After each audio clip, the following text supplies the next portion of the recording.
මුලින්ම ආරම්භ කරේ අපි 1997 ඒ කාලෙදී අපේ සර්ට මේ අලිබෙටි සමග මේ ඒ සම්බන්ධව අදහසක් පහළ වෙලා තියෙනවා.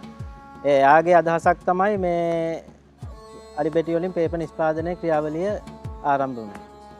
අපි අලිබෙටි ගානේ සාමාන්‍ය මේ බාත් එක කියන්නේ එහා පැත්තේ සයිඩ් එකේ ඒ ආයතනින් තමයි මේ ඒව මෙහෙට ගෙනල්ලා තම්බල කියන්නේ බීට් කරලා කැලේ යන්න නම් අවස්ථාවක් නැහැ. අපි මේ එතන අලි බඳින තැන් තියෙනවනේ. අලි පන්තිය කියලා කියන්නේ.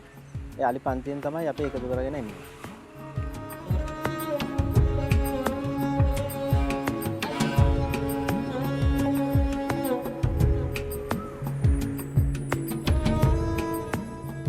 අලිබෙටි මේ රැස් කිරීම දෙවනුව අලිබෙටි තම්බා ගැනීම ඒ ගාවට මේ මැෂින් බීට පල්පර් මැෂින් එකෙන් අඹරා සෝදා ගැනීම.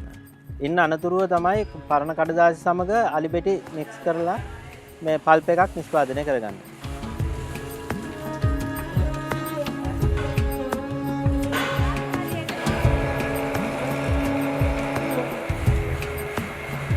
අපේ අවසාන නිෂ්පාදනය මේ පේපර් නිෂ්පාදනය කරලා ඒවා අපි මේ අවශ්‍ය ප්‍රමාණයට කපලා අපේ ඒවයින් නිමි භාණ්ඩ නිෂ්පාදනය කරනවා.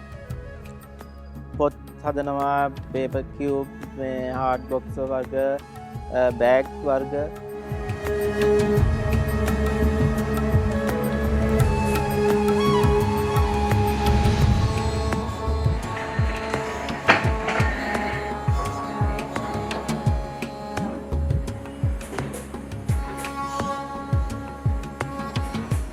දේශීය හා විදේශීය සියල්ලම මෙම භාණ්ඩය මිලදී ගන්නවා.